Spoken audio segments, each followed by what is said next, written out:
মিষ্টি হাত বেড়ে দিয়েছো? হ্যাঁ, ওই দেখ আবার ভিডিও করছে। হ্যাঁ, কি রান্না করেছো বলো? আজকে এঁচোড়, দেখো এঁচোড় রান্না করেছি। শুধু এঁচোড়? আর সবাই বলছে মাছ ফাছ কেন রান্না করছো না, মাছ রান্না করছো না, সবাই কমেন্টে বলছে। মাছ করি না একটাই কারণ, ক্যামেরার পিছনে যে বকবক করছে সে কোনো মাছই খায় না।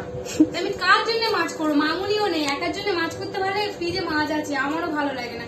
আর একজনের জন্য মাছ করবো, আরেকজনের জন্য ডাল করবো, ডিম করবো, ওই জন্য আমার ভালো লাগে না। আর এমনি আজকে আমার শরীরটা ভালো না, তার জন্য একটাই তরকারি করেছি। তোমার প্রিয় চাটনিটাও বানাইনি।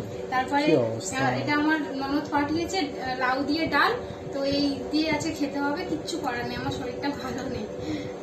কি বলবো, ঠিক আছে, একটু কষ্ট করে খাই নাও, চাটনি নাই তাহলে কিছু করার নাই।